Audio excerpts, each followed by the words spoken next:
霊界通信小桜姫物語朝の朝風呂著46龍神の生活。私はひるまず質問を続けました。問い、龍神にも人間のように死ぬことがございますか？答え、人間界にて考えているようないわゆる死というものはもちろんない。あれは物質の世界のみに起こる一つのうるさい手続きなのじゃ。が、龍神の体にも一つの変化が起こるのは事実である。そなたも知る蛇の抜け殻。ちょうどあれに似た薄い皮が龍神の体から抜けて落ちるのじゃ。龍神は通例しっとりとした沼地のようなところでその皮を脱ぎ捨てる。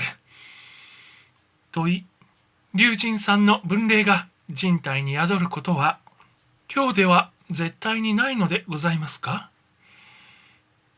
答え、龍神の分霊が直接人体に宿って人間として生まれるということは絶対にないと言ってよい。が、一人の幼子が母体に宿った時に同一系統の龍神がその幼子の守護霊または支配霊として働くことは決して珍しいことでもない。それが龍神として大切な修行の一つでもあるのじゃ。問い、龍神にも青年期がございますか？答え、それはある。龍神とて修行を積まねば一人前にはなれない。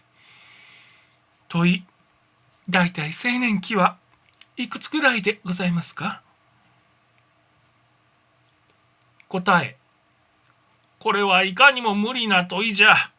本来こちらの世界に年齢はないのじゃから。が、人間の年齢に直してみたら、はっきりとはわからぬが、およそ5、600年ぐらいのところであろうか。問い、やはり人間のように婚礼の式などもございますもので？答え、人間界の儀式とは違うが、やはり夫婦になる時には決まった礼儀があり、そして上の龍神様からのお指図を受ける。問い、やはり一夫一夫が規則でございますか？答え、無論それが規則じゃ。修行の積んだ高い龍神となれば、決してこの規律に背くようなことはせぬ。しかしながら、霊格の低い龍神の間には、そうのみも言われぬ節がある。問い、生まれるのはやはり一体ずつでございますか？答え、一体が普通じゃ。双子などはめったにない。お産ということもありますもので？答え、妊娠する以上お産もある。その際、女性の龍神は大抵どこかに姿を隠すもので。問い、一対の夫婦の間に生まれる子供の数はどれくらいでございましょうか？答え、それはわからぬ。通例よほどたくさんで、幾人と感情はしかねるのじゃ。問い、年を取ればやはり子供を産まぬようになるものでございますか？答え、年を取るからではない。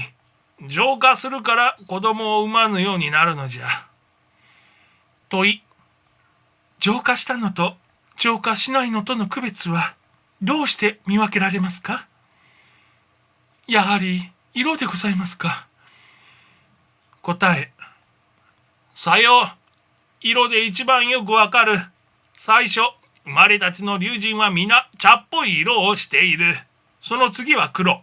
その黒みが次第に薄れて消し墨色になり、そして青みが加わってくる。そなたも知る通り、多く見受ける龍神は大抵青黒い色をしておるであろうが、それが一段向上すると浅黄色になり、さらにまた向上するとあらゆる色が薄らいでしまって、何とも言えぬ神々しい純白色になってくる。白龍になるのには大変な修行、大変な年代を重ねねばならぬ。問い、夫婦になるのは大抵どの辺の色でございますか？答え、色にはよらぬ。黒は黒同士で夫婦になり、そしていつまでたっても黒が抜けないのも少なくない。問い、男女の区別は主にどこでわかりますか？答え、角が一番の目印じゃ。角のあるのは男、角のないのは女。問い、夫婦の龍神はやはり同棲するものでございますか？答え、龍神にとりて一緒に住む住まぬは問題でない。龍神の生活は自由自在。人間のように少しも場所などには縛られない。問い、生まれたばかりの子供はどうしておりまするか？答え、しばらくは母親の手元に置かれるが、やがて修行場の方で引き取るのじゃ。問い、どういうわけで池を修行場にしてあるのでございますか？答え、池は一種の行場じゃ。人間界のみそぎと同じく水で清められる意味にもなっているのでな。